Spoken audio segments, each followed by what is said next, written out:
Salut les disciples de la boxe, c'est Jean-Charles. J'espère que vous êtes en forme. On se retrouve pour un nouveau podcast. Comment va la boxe? Ça va, je tiens le rythme en ce moment.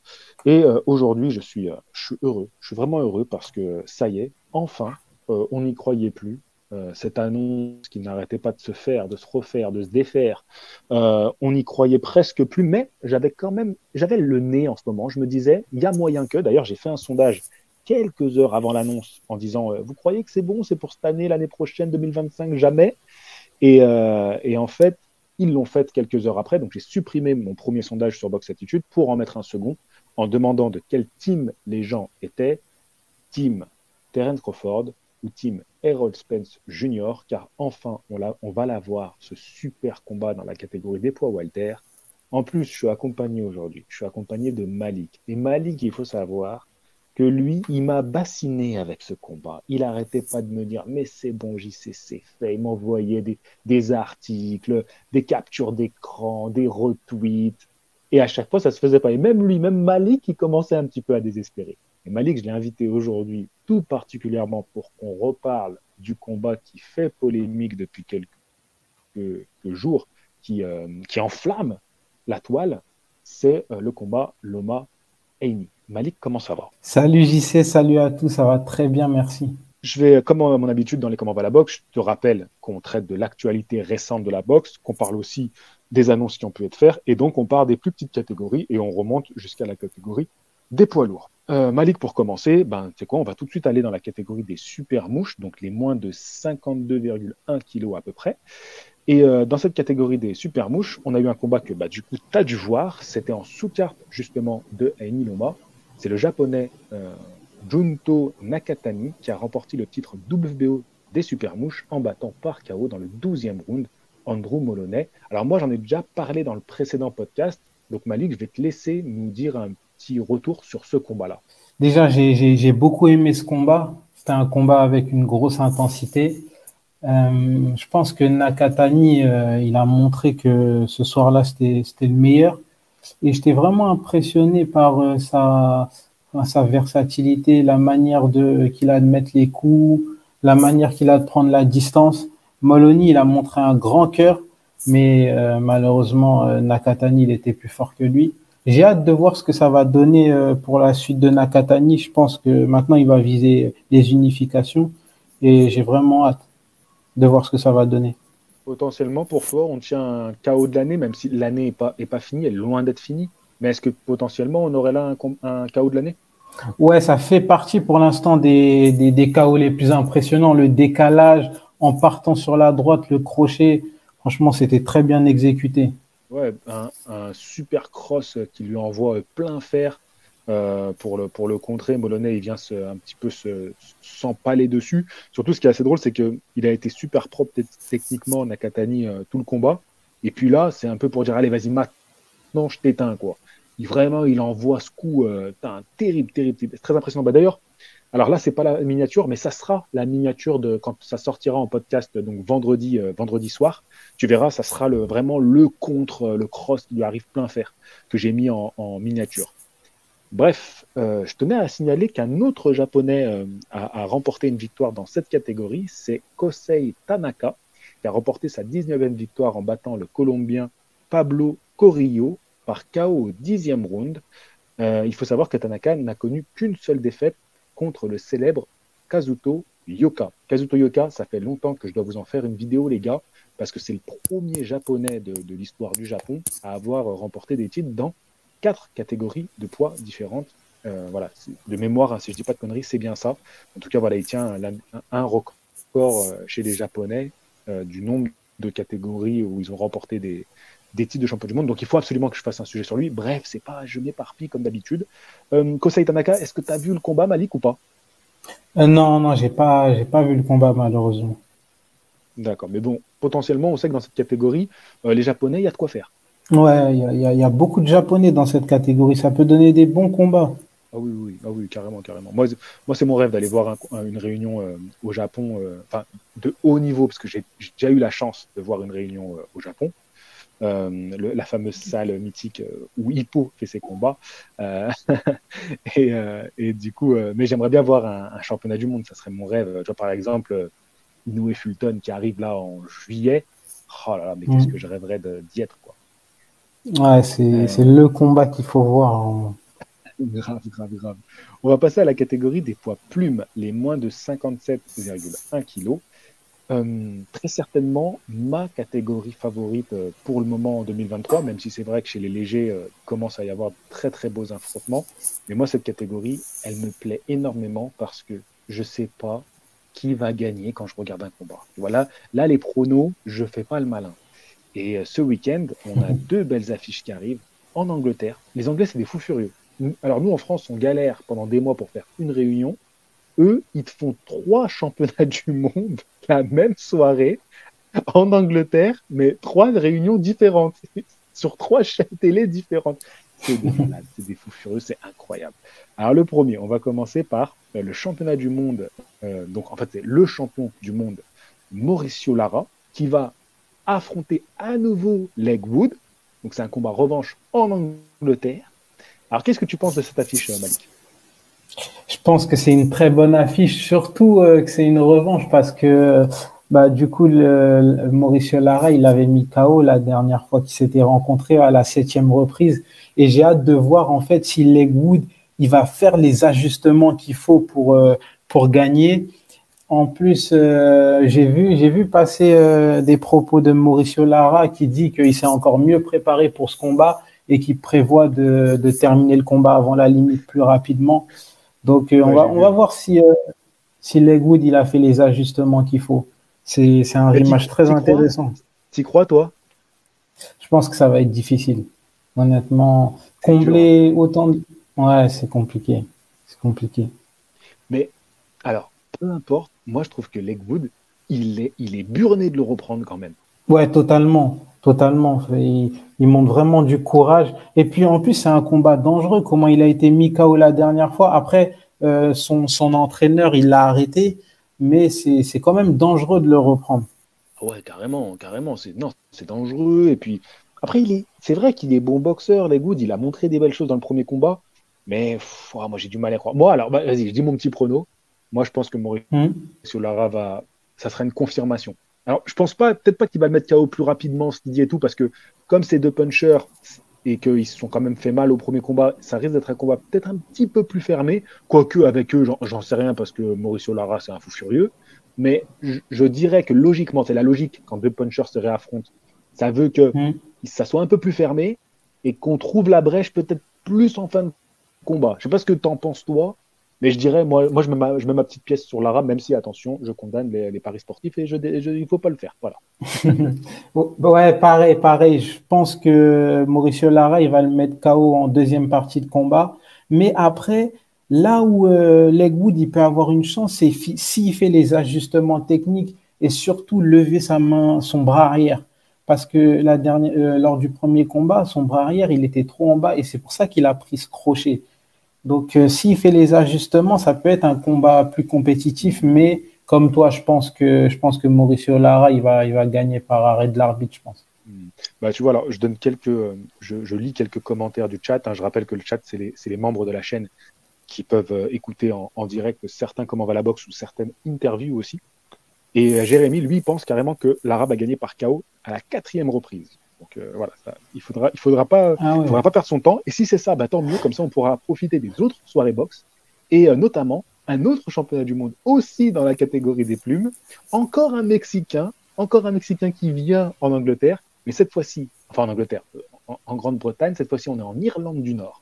On est à Belfast et il va affronter donc un Irlandais, Michael Conlan. Donc c'est une soirée top rank. L'autre c'était Matchroom, hein, c'est Matchroom, je crois, la première. Si je dis pas de bêtises, ouais, c'est Ouais, Matchroom. c'est ça, c'est ça. Donc soirée top rank. Alors, qu'est-ce que tu penses de cette affiche? Est-ce que tu connais un peu Luis Alberto Lopez, qui est champion IBF? Est-ce que tu le connais un peu? Ouais, ouais, ouais, je connais Luis Alberto Lopez. Euh, je me suis penché sur sa carrière récemment quand il a affronté Josh Warrington, qui est un Mhm. combat qu'il avait gagné par décision majoritaire, si je me rappelle bien. C'était un combat serré quand même. Et ouais, je trouve que c'est un bon combat contre Michael Conlan. En plus, Michael Conlan, il sort d'une victoire contre notre Français, Karim Guerfi, une victoire voilà, qui était dur parce Ouais, que je crois qu'il avait mis KO au mais premier ça fait déjà round. un petit moment, hein. Il a recombattu depuis, hein, Conlan. Ah, il a recombattu? Si je te dis pas de bêtises, mais ouais, Conlan, contre le Français, c'était son retour après son KO, si je dis pas de bêtises. Et après, il a encore fait un combat. Alors, je te laisse continuer à parler un peu de ce combat-là et comment tu l'imagines, pendant que je vais aller vérifier mes dires. D'accord. Ce combat, je l'imagine, je pense que ça va être explosif.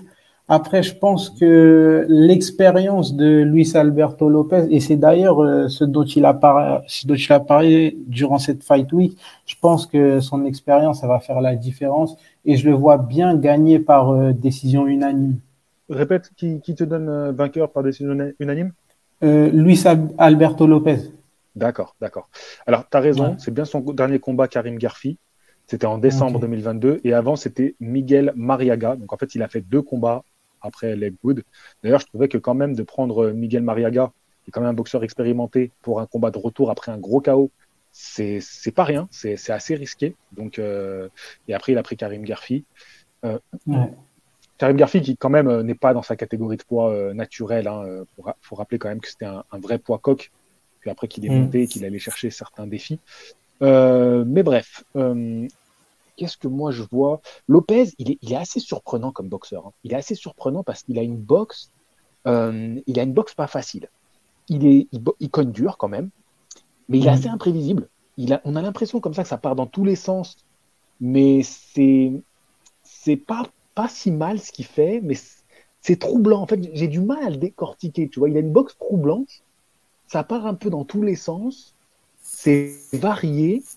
On a l'impression souvent qu'il a un peu le menton à la fenêtre, comme on dit, tu vois, il est très ouvert, un peu le truc des punchers, et en même temps, il n'est pas si facile à connecter. Alors, Ouais, je c'est dirais que ça. la force est plus de son côté, mais je pense quand même que Conlan a les armes, et là, je vais miser sur l'Européen, pour le coup, et pas sur le Mexicain, et je vais dire que Conlan va Ok. réussir à le cueillir et à remporter ce combat-là. Ok. Ouais, non, franchement, Conlan, il peut lire sa boxe. Après, en fait, pour moi, Lopez, il est tellement atypique comme boxeur que pour moi, je pense qu'il va gagner. Mais ouais, franchement, en tout cas, ça va être ouvert. Et si ça part à la décision, ça peut faire partie de ces combats où c'est controversé ou même un match nul. Qui sait? Ouais, non, non, c'est sûr. Mais après, ouais, ouais, C'est ouvert. après, il conne dur quand même, Lopez. Conlan, il s'est pris un KO assez violent. Non, franchement, les deux combats, ils m'excitent, hein. C'est pour ça que je vous dis, les plumes, j'aime bien parce que c'est ouvert, les fights. Ils sont ouverts, il peut se passer des choses. Et ça, j'aime bien. Les gars, ils s'affrontent. Et même Conlan, hein, franchement, faut respecter le parcours du bonhomme, hein. Franchement, ce qui est beau, c'est Ouais. que moi, alors, je m'imagine un peu, hein. Si les deux, ils gagnent le titre, tu vois, Conlan et Legwood, tu vois, Legwood qui récupère le Hmm. titre, potentiellement, on peut avoir un super fight entre eux, un combat revanche, où ils seraient tous les deux champions. Si Ouais. jamais les Mexicains confirment et conservent leur titre, bah, on pourrait potentiellement avoir un duel de Mexicains pour une unification. Franchement, Ouais. tout est ferait plaisir, tu vois. Ou alors si bon bah l'un ou l'autre gagne, ça permet d'avoir des beaux duels. Non, franchement, dans cette catégorie, moi j'ai vraiment hâte de voir ces combats-là arriver. T'as une préférence Ouais. dans cette catégorie des plumes, toi? Dans cette catégorie, honnêtement, j'aime bien Robesi Ramirez. Je trouve que techniquement c'est fort. Ouais. Euh, Après, je sais pas si tu connais Raymond Ford aussi, j'aime bien. Euh, ouais, je pense que c'est mes deux. Après, Figueroa, je crois qu'il vient d'arriver. Je sais pas s'il a déjà combattu dans cette catégorie. Si, il a fait un combat contre l'ancien champion du monde WBC et il a été directement classé numéro 1 Figueroa de la catégorie. Ah Donc oui, ça, c'est il est vrai. numéro 1 alors qu'il n'a pas de titre de champion du monde. C'est assez Ouais, drôle.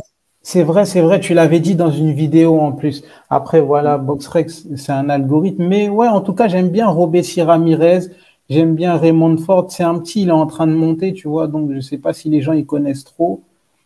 Il est jeune, il a Mais 24 ans. Ouais. ouais, c'est ça. J'aime bien ces deux boxeurs. Ok, ok, ok. Et Voilà, moi, toi? j'ai une petite préférence. Alors, moi, j'aimais bien Ray Vargas. Et aujourd'hui, bah, Ouais. c'est Mauricio Lara, mon gars. Ouais, le mec, il arrache des têtes. Il est trop atypique. Il me fait trop rire, ce personnage. Il vient, il est Ouais. sûr de lui de ouf. Il est arrivé en Angleterre. Il a destroy, comment ça s'appelle là? Bah, tout à l'heure, mince, qui a perdu justement contre Luis Alberto Lopez. Mais avant, il s'était fait rouler dessus par Lara, Warrington. Warrington, ouais. Josh Warrington, c'est ça? C'est Josh Ouais, Warrington. ouais, c'est ça, Josh C'est Warrington. Donc, Josh Warrington. ouais, ouais, c'est ça? Non? Josh Ouais, c'est Warrington, ça, donc hein. c'est ça son... Ouais, Ouais, Josh c'est ça. Warrington, c'est ça. Mm. Josh Warrington. Mais, Et ouais, mais ouais, ouais, non, c'est. non, Mauricio Lara, moi, je sais que il est dur, il est solide, il fait mal, c'est un bagarreur catégorie vraiment, mais le grand public s'en fout. C'est Jérémy qui nous dit ça. Euh, et Blad, il aimerait bien Conlan versus Wood. Alors, je sais pas s'il cite le premier ou s'il veut parler potentiellement d'un match revanche, parce que c'est vrai que c'était un gros combat, un des combats de l'année, hein, ce combat-là, parce que Conlan envoie Wood au tapis, Wood il revient dans le combat et il met au tapis en toute fin de combat Conlan. Bref, catégorie les poids plumes, on se régale, on se régale. Ouais, je pense après ce combat, faut qu'ils unifient. Enfin, après ces combats de ce week-end, je pense qu'il faut commencer à unifier dans cette catégorie. En plus, je pense qu'elles sont possibles les unifications, même si les ceintures elles sont éclatées par rapport aux promotions. Ouais, ouais, c'est vrai, c'est vrai. Non, non, pourquoi pas, ça peut se faire. Faut voir. En tout cas, ça promet des beaux affrontements. Puis même, rien que Figueroa, là, qui est arrivé dans la catégorie, lui, il va vouloir un titre. Donc déjà, C'est t'imagines, ça. ne serait-ce que lui contre n'importe quel des champions, mais je suis trop excité. Même n'importe quelle affiche, déjà, ça va être ouf. Donc j'ai hâte de voir ça. Ouais. Du coup, dans la catégorie des poids légers, alors j'en avais parlé avec Nadia, il y a Raymond Muratalla, 26 ans. Donc moi, je me dis, bah, potentiellement, une des nouvelles terreurs chez les poids légers, parce qu'il a, il a gagné par un très très beau KO au deuxième round contre Jeremia Nakatila, qui a 33 ans, le boxeur namibien. Et donc, bah, en ce moment, la lumière est sur cette catégorie. On a des superstars, on a des très belles affiches. Et en même temps, si les gars vont monter en super léger, ça voudrait dire que les ceintures de Devin Haney vont être dispatchées. Et donc, bah, le jeune boxeur de 26 ans, Raymond Muratalla, eh ben, il va être sûrement l'un des challengers pour une de ces ceintures. Qu'est-ce que tu en penses de ce boxeur? J'étais étonné vraiment qu'il stoppe Jeremiah Nakatilia parce que je sais pas si tu t'en rappelles, il avait affronté Shakur Stevenson et il lui avait donné, je vais pas dire du mal, mais c'était un combat où Shakur Stevenson il devait penser pour gagner. Tu vois, il devait faire des ajustements. Et là, qu'il le stoppe, franchement, j'étais impressionné. Je l'avais jamais vu boxer encore. Il a le punch, il a la vitesse. Honnêtement, il a beaucoup de choses. Ça peut devenir un prétendant au titre. Après, dans cette catégorie, honnêtement, j'y sais, il y a du monde. Il y a Isaac Cruz, il y a William Zepeda. Il y a beaucoup de challengers, vraiment. Il y a beaucoup de challengers. Donc, on va voir ce que ça va donner. Maintenant, il faut qu'on parle de la défense du titre bah, du champion qui détient toutes les ceintures dans la catégorie des poids légers, Devin Haney contre Vassili Lomachenko. Donc voilà, c'était un combat qui était particulièrement attendu. On sait que toi, tu es très pro Devin Haney avant le combat. C'est vrai déjà, qu'est-ce que tu en as pensé? Le combat, j'ai pensé qu'il était d'un niveau technique incroyable. Aujourd'hui, j'ai revu le combat 3 fois pour même comprendre en fait ce que les deux boxeurs ils ont fait sur le ring et les ajustements qu'ils ont fait parce que après avoir regardé ce combat une première fois, c'était en fait il s'est passé trop de choses dans ce combat pour bien comprendre ce qui s'est vraiment passé. Et sinon, ce que j'en ai pensé, c'est que c'était un combat incroyable. Et c'était le combat auquel je m'attendais. On s'attendait à un combat technique. C'est pour ça qu'ils l'ont appelé même le combat checkmate. Et c'est vraiment ce qu'on a eu. Et toi? Ouais, bah alors, moi, je pense que j'ai suffisamment de faits de réaction. Là, l'idée, c'est vraiment toi, du coup, de te laisser t'exprimer. Donc, je vais vraiment te laisser presque une carte blanche hein, aujourd'hui.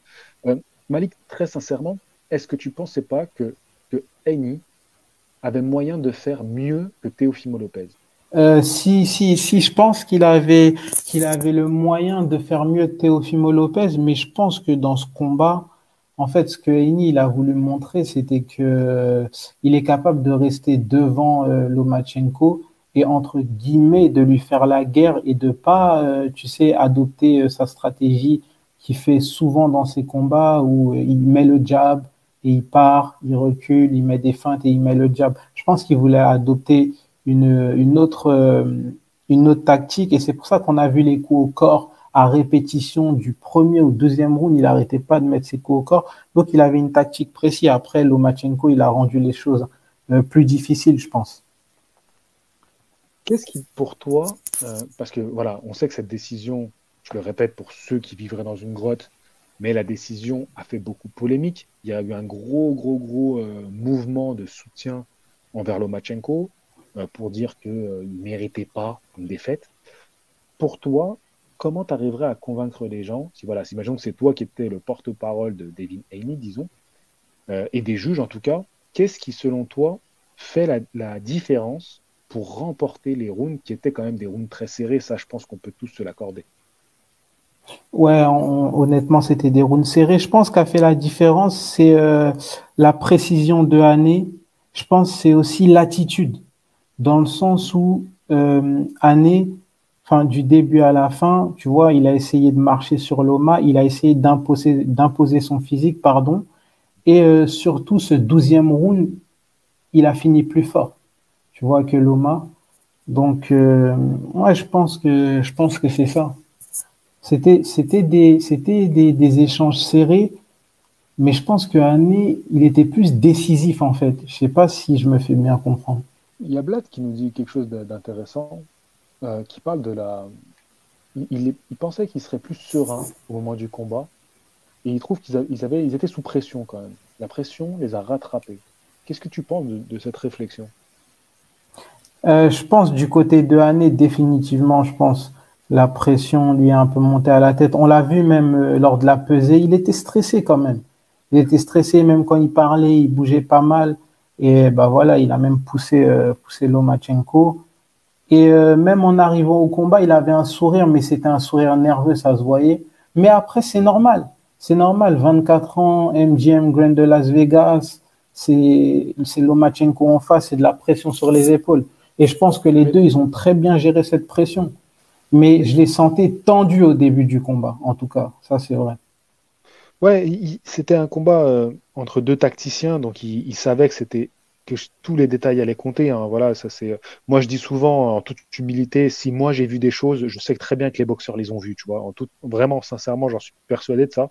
Donc, il savait que les détails allaient être importants, mais tu vois, autant, je l'ai trouvé nerveux à la pesée, c'est vrai. Voilà, stressé, oui, mais surtout très nerveux, ce qui est normal parce qu'il y avait de la pression, il y avait de l'attente. Lui-même, il s'est mis une attente après ce combat-là.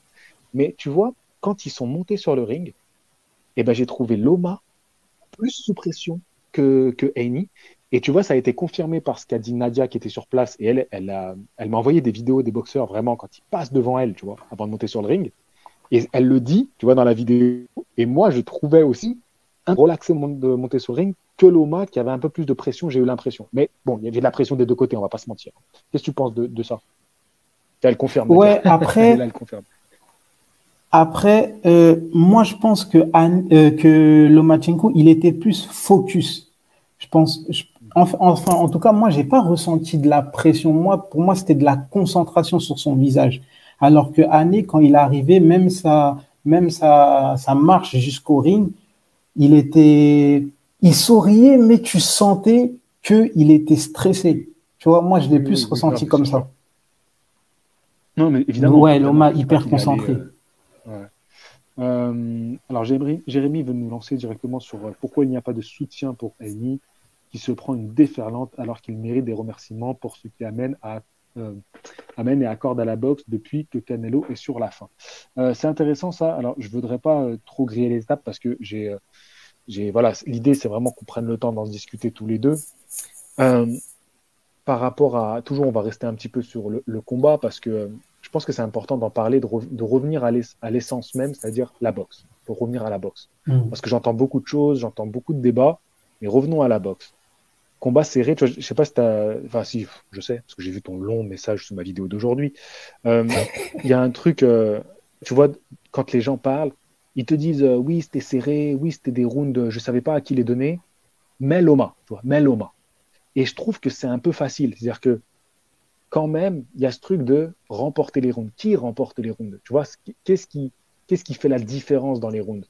Et alors, il y a quand même un moment, moi je trouve que le travail au corps de Haney il a été super efficace, tu en as parlé.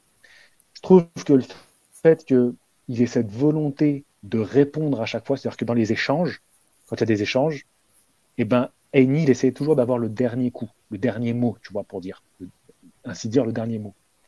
Et il y a quand même ce moment, c'est vrai qu'il est bien touché au 11e. Qu'est-ce que t'en as pensé, toi? Voilà, toi, le fan de Heini, qu'est-ce que t'en as pensé à ce moment-là quand il se fait bien toucher au 11e round? T'as un peu flippé là? T'as un peu serré les fesses? Ouais, totalement. Surtout que, en fait, moi, je te dis la vérité, j'étais stressé, en fait, dès le début du combat. Dès le début du combat, quand Ané, tu vois, il s'est mis en posture petit, tu vois, parce que, en général, Ané, il boxe en grand, et tu vois, avec le bras avant et tout. Mais là, en fait, il s'est mis en petit, et à la fin du premier round, je me suis dit, OK, il va reprendre sa boxe. Non. Deuxième round, il fait la même chose. Donc, tout de suite, je me suis dit, ah, OK. En fait, il adopte cette tactique. Il veut petit à petit fatiguer Loma. Et du coup, on en vient à ce 11e round où Loma, voilà, il fait ses enchaînements en combinaison comme avant. Et Ané, à ce moment-là, il était dans le mal. Déjà, il respirait. Je ne sais pas si tu l'avais remarqué avec la bouche ouverte, parce que voilà, boxer contre Loma, c'est fatigant. Et après, quand il retourne dans son coin, il dit à son père, il commence à lire ma boxe, il comprend ce que je fais.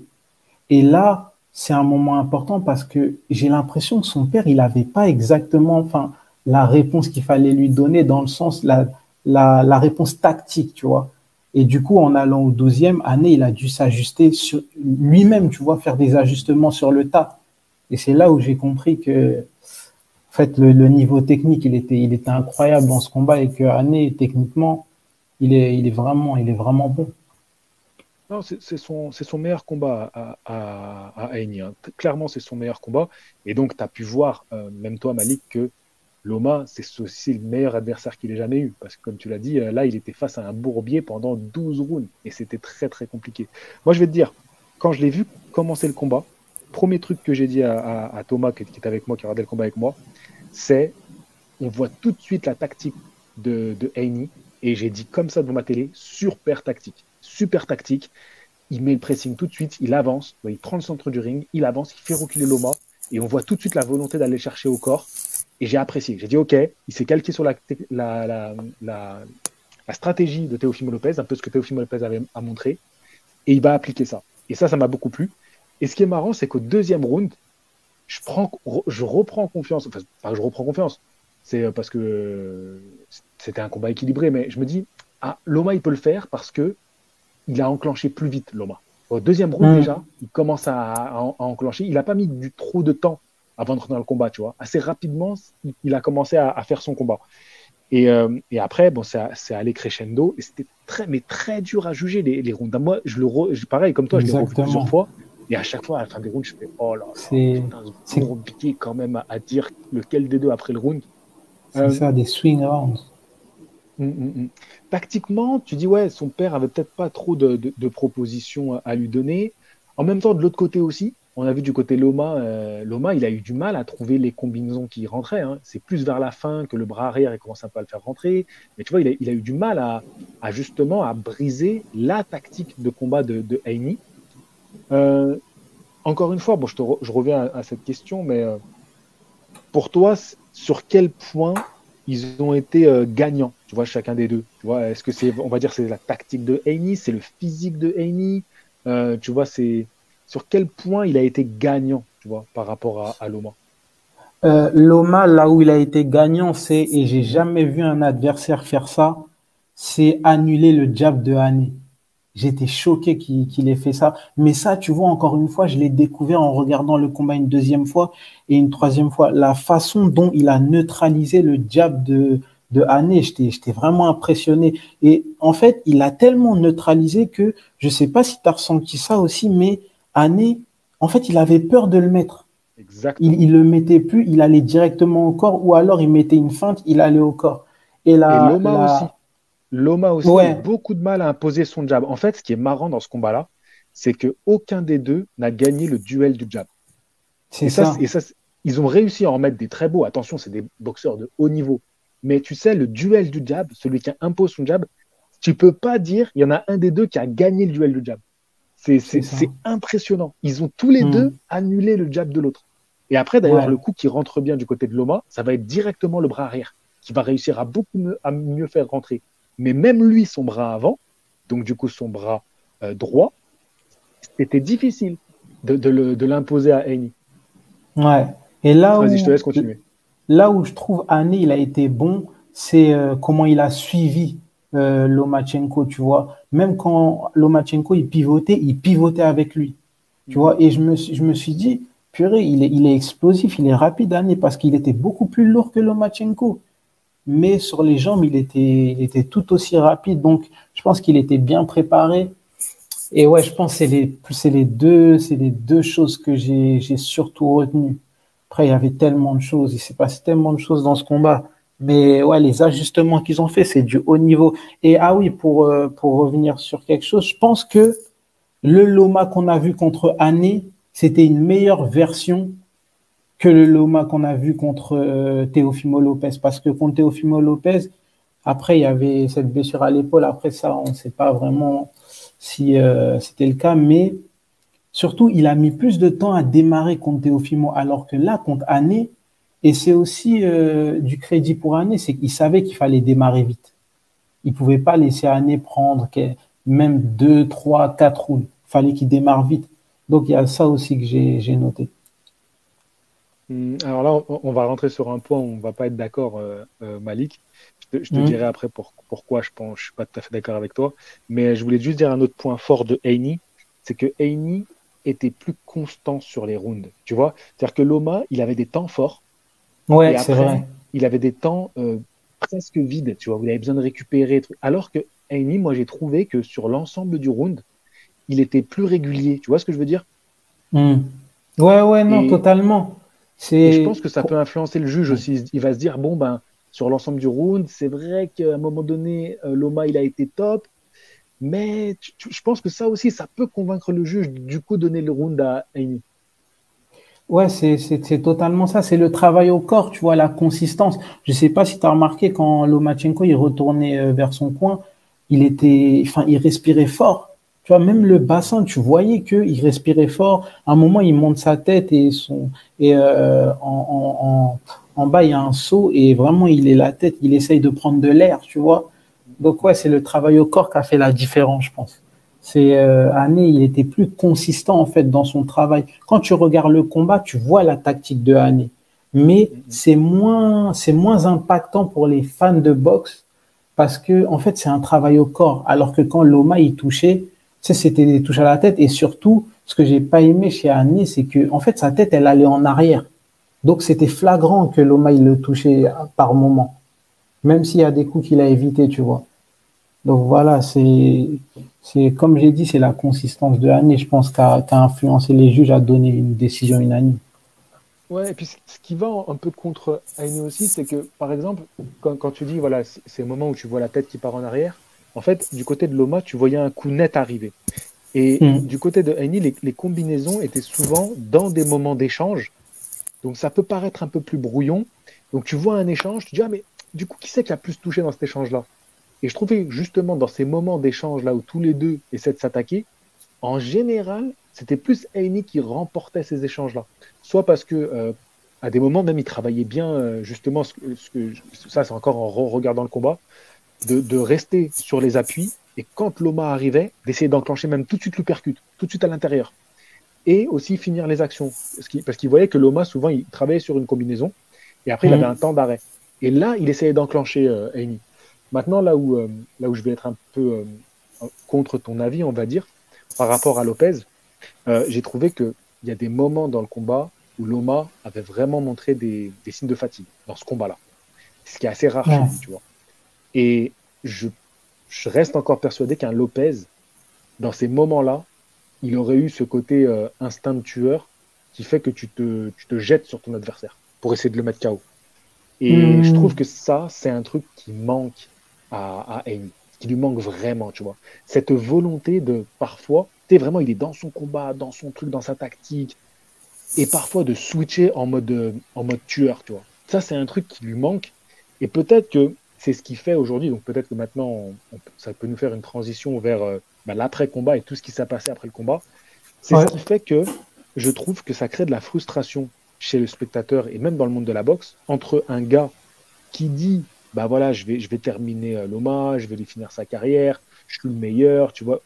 Ok, mais sur le ring, je l'ai jamais vu switcher comme ça en mode tueur, toi. Qu'est-ce que tu penses de ça, toi? Ouais, après, moi, honnêtement, je pense que pour être le premier boxeur toute catégorie confondue, t'as pas besoin d'être un tueur, tu vois. Je pense que tu as juste besoin de montrer que tu es meilleur que tes opposants et de combattre les meilleurs et de battre les meilleurs. Et je pense que Annie, quand il dit je suis le meilleur, c'est parce qu'il pense, il croit sincèrement et qu'il veut le prouver. Tu vois. Après, voilà, là, c'est un combat, c'était serré, mais ça n'enlève en rien son mindset et la façon dont il pense, tu vois. Mais bien sûr qu'il doit faire plus, il doit montrer plus parce que il n'a pas gagné décisivement, tu vois. Comme un boxeur, toute catégorie confondue le ferait, comme un Terence Crawford, tu vois. Parce que Terence Crawford, je suis d'accord avec toi, il a cette faculté il va te briser petit à petit et il va te mettre KO. Mais par contre, Mhm. pour moi, et c'est quelque chose que beaucoup de gens reprochent à Anne, il a pas besoin d'être un puncher pour être le meilleur boxeur, toute catégorie confondue. Il doit juste battre les meilleurs et prouver et faire des bonnes prestations sur le ring. Ouais, ouais, je comprends ce que tu veux dire. Après, puncher, c'est pas, tu l'es pas, c'est pas, voilà, c'est pas ça c'est difficile de te reprocher. Si t'es pas un puncher comme Wilder, c'est pas ça le truc. Hmm. Mais c'est cette capacité à aller chercher constamment à abréger le combat, tu vois. Shakur Stevenson, moi, je le considère pas comme un puncher, hein. Je sais pas, tu le considères comme un puncher, toi? Non, non, non, je le considère. Non, non, pas du tout. On est d'accord, C'est on est plutôt un d'accord. boxeur. Et voilà, c'est un styliste, c'est un technicien, mais je trouve que lui, quand même, il a cette faculté à faire des masterclass. Tu vois. Il y était presque à son dernier combat, on pourrait parler de masterclass, qui fait pareil à Valdez, comment presque il le tourne au ridicule dans sa boxe. Bref, Mais de toute pour toi, façon, ça va. Kambosos, c'est une masterclass ou pas? Heini Kambosos? Ouais. Non. Ah, pour moi, que ce soit le premier ou le deuxième, pour moi, c'est une masterclass. La manière dont il utilise son bras avant, la manière dont, en plus, il reste au contact, pour moi en tout cas. Non, pour moi, il n'arrive pas à. J'en ai pas mal parlé là justement quand je faisais les vidéos avant combat, parce que je les ai revus du coup les combats contre Kambosos. Il- Même quand il surclasse son adversaire, tu vois, Kambosos, il n'a pas de solution Kambosos, tu vois. Il peut Ouais. tout tenter, il peut rien faire face à Heini. Heini, c'est un boxeur qui Mhm. presque quoi qu'il arrive restera dans une zone de confort, dans une zone de sécurité dans ses combats. Tu vois, et il assurera toujours ça avant tout. Mais Tu vois contre un Loma, peu, il a pris des risques. tu trouves qu'il a pris des risques, toi? Ouais, la manière dont il est allé chercher à l'intérieur, il s'est exposé quand même contre Loma, je pense. Après, c'est comme Moi, ça que moi je l'ai vu. j'ai vu un mec qui a fait sa tactique vraiment tip top, tu vois. Vraiment, il a fait sa tactique de combat impeccable. C'est un boxeur intelligent qui a su jouer tout ce qu'il fallait. Mais j'ai pas vu un mec le cœur, tu vois. Vraiment, je sais pas, c'est difficile à expliquer. Je pense que c'est Non, ce qui lui manque encore. je pense que si Anne, il aurait pu en faire plus contre Loma, il en aurait fait plus. Mais je pense qu'en fait, le niveau technique, il était tellement haut que les deux, ils ont tout donné. Aucun n'a craqué mentalement. Les deux, ils ont tout laissé sur le ring.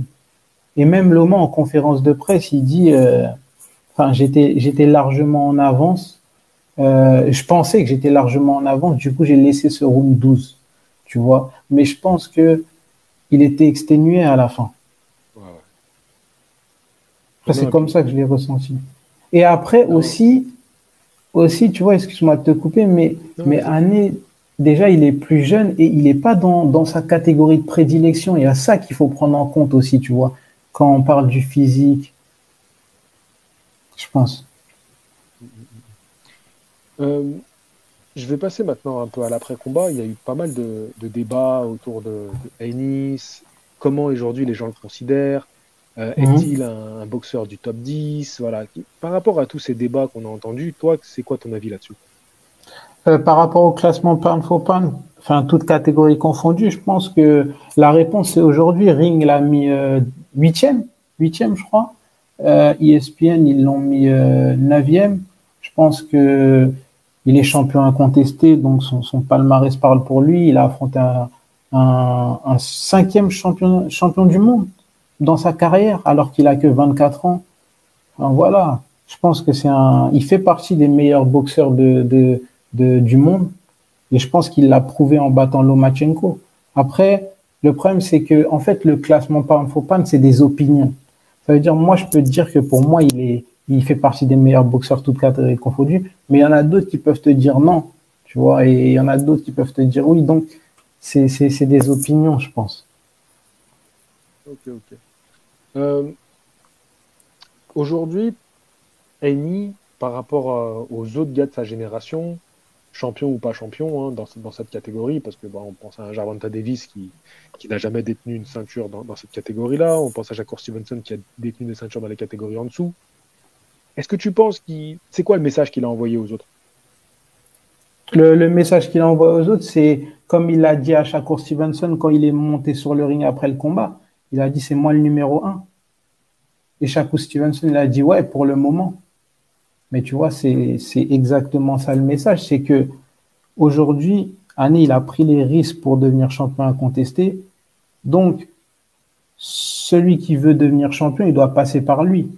Et je pense que où il se situe par rapport aux autres boxeurs de cette génération, en poids léger, c'est le numéro un. Tu vois.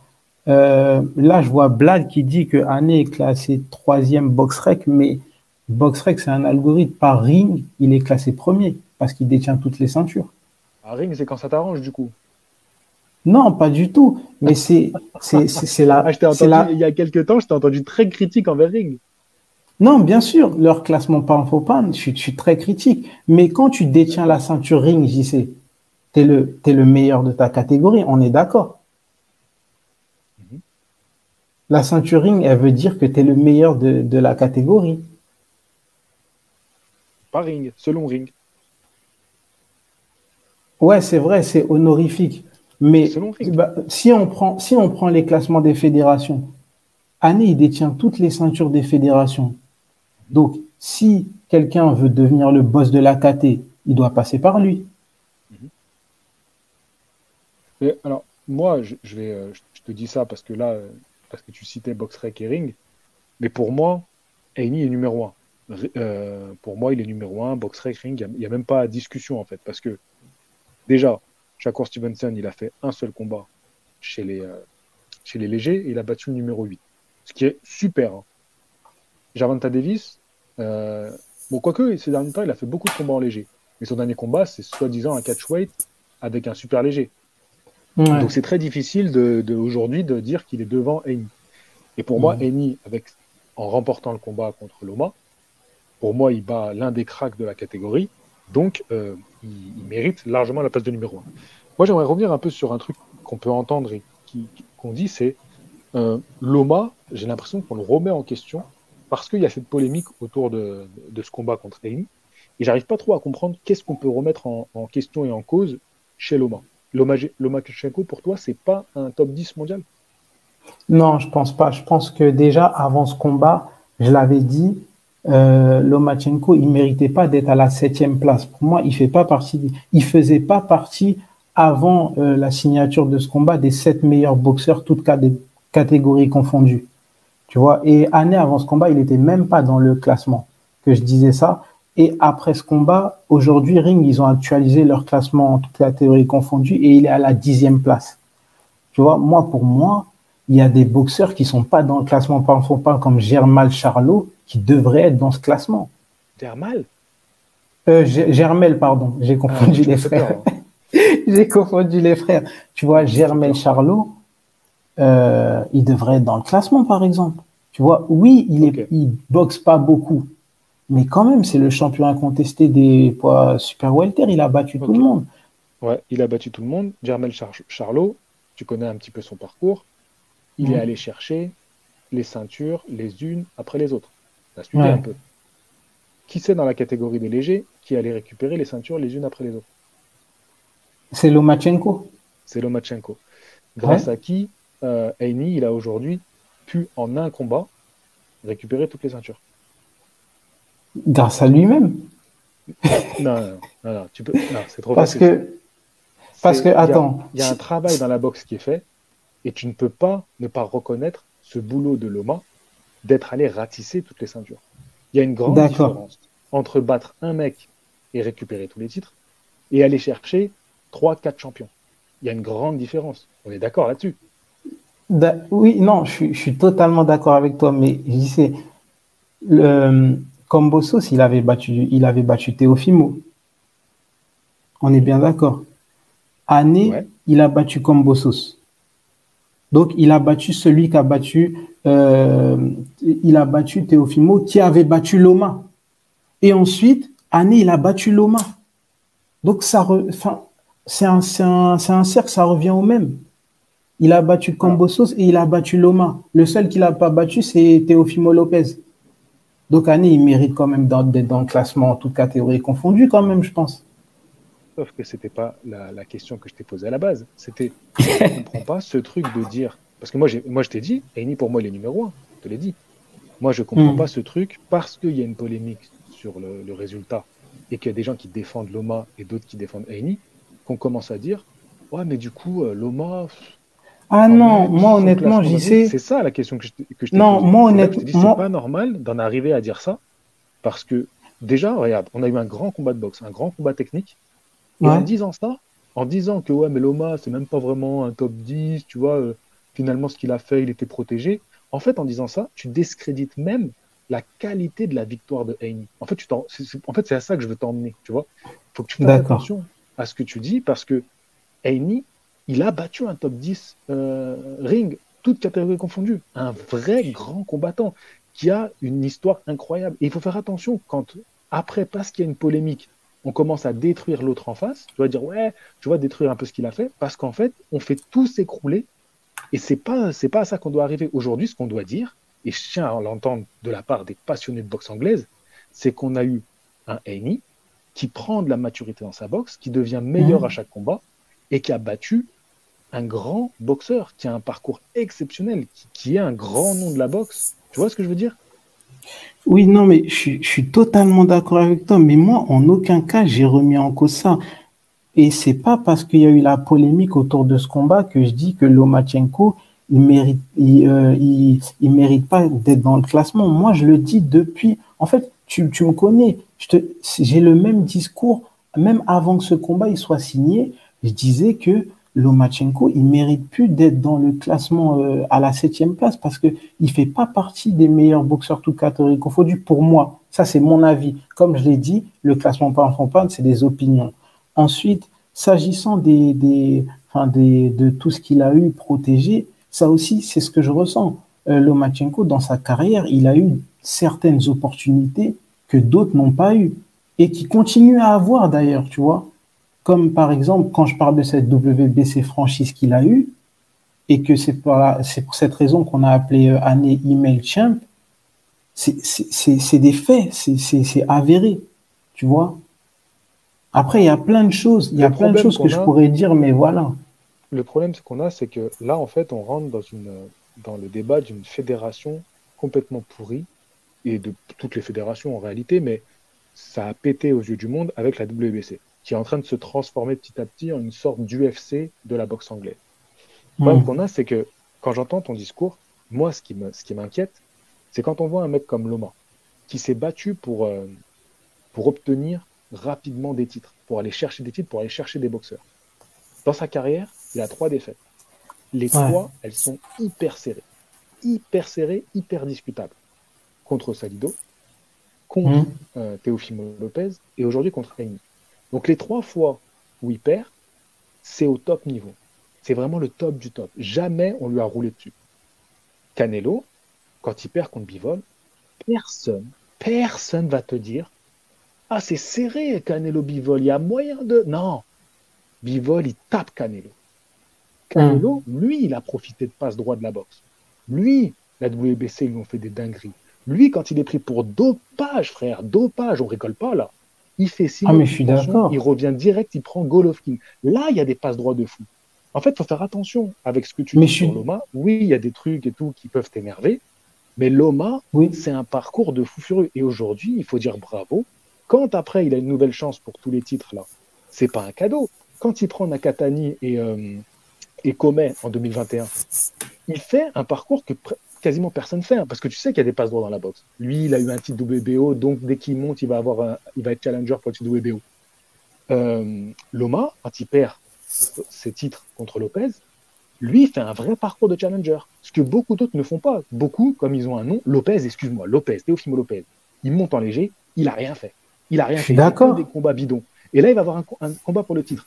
Donc tu vois, c'est pour ça, ce discours-là, je tenais à en parler avec toi aujourd'hui. Il faut faire attention Non, à ce qu'on dit des boxeurs, tu vois. Parce que non, après, c'est difficile à défendre.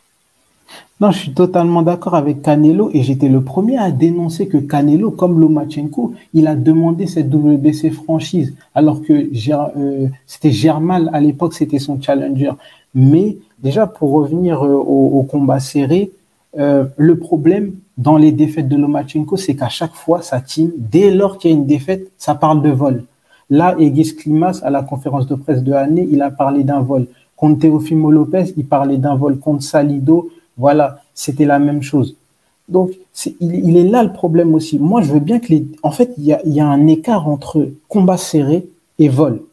Il faut utiliser les bons mots. Et, euh, et ouais, après, t'es revenu sur son deuxième championnat du monde. Pour moi, un championnat du monde à ton deuxième combat, pour moi, hein, en tout cas, c'est un cadeau. Ensuite, tu le perds, on te redonne un autre championnat du monde contre Gary Russell. Pour moi, c'est encore un cadeau. Et en plus, tu le bats dans un combat serré. Et là, tu fais pas de rematch contre lui. Oui, non mais Ok. alors, je suis d'accord avec toi dans le sens où tu restes sur genre le chiffre.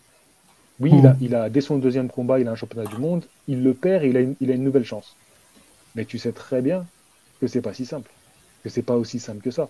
Déjà, c'est un mec qui a un parcours amateur extraordinaire. Bien Voilà, il y en sûr. a très peu dans l'histoire qui feront aussi bien que lui. C'est peut-être Donc, même l'un des meilleurs. voilà, donc déjà, ça. Bon, après, je pense qu'il y a des Cubains oui, qui ont des palmarès encore plus fous, Ouais, mais comme on n'a pas ce Rigondo. truc d'être passé chez les pros, non, mais je veux dire des Cubains qui sont restés toute leur carrière en boxe Ah, amateur à ok. Ouais, Cuba, ouais. eux, ils ont des médailles et des médailles et des médailles, tu vois ce que je veux dire. Mais dans des mecs qui ont fait la transition comme ça chez les pros, et puis après, il a fait quand même deux combats, où il prend des mecs qui l'ont classé, tu vois. Parce que tout de suite, il Hmm. voulait un championnat du monde, ils lui ont dit non.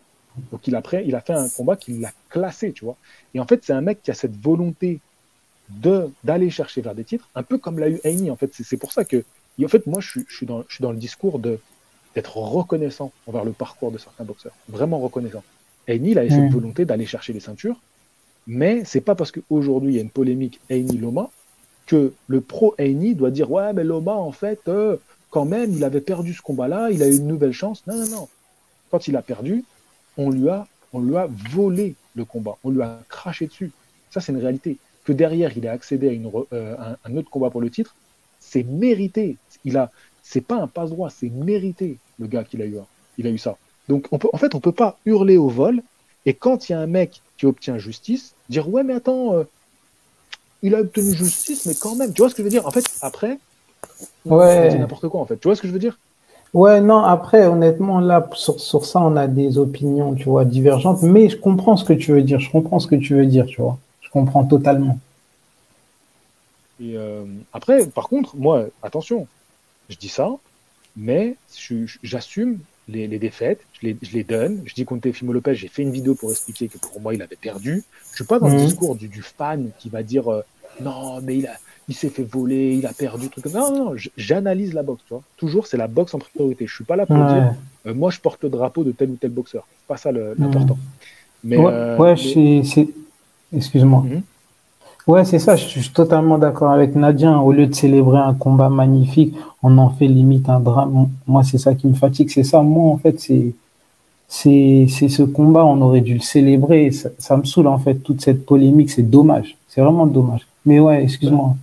tu vois, aujourd'hui, j'en suis arrivé à penser autre chose. Je me suis dit, au final, cette polémique, est-ce qu'elle ne fait pas qu'on parle beaucoup de ce combat-là? Parce que il faut dire qu'un combat comme Eni Loma, qui est tellement dur à juger, il n'est pas facile à vendre au grand public. Tu vois, très sincèrement, il n'est pas facile à vendre au grand public. Parce que les gens vont dire, ouais, mais tu vois, on ne sait pas vraiment qui a gagné. Au moins, quand il y a un KO comme Davis Garcia, on sait qui a gagné, au moins c'est clair, tu vois. Et je me dis, Mhm. bah, finalement, le fait que là, il y ait une polémique, ça fait qu'on continue de parler du combat, qu'on continue d'alimenter ce qui s'est passé et qu'on continue de parler des boxeurs. Tu vois ce que je veux dire? Et au final, aujourd'hui, j'en suis arrivé à penser de me dire, est-ce que c'est pas finalement un mal pour un bien? Tu vois ce que je veux dire?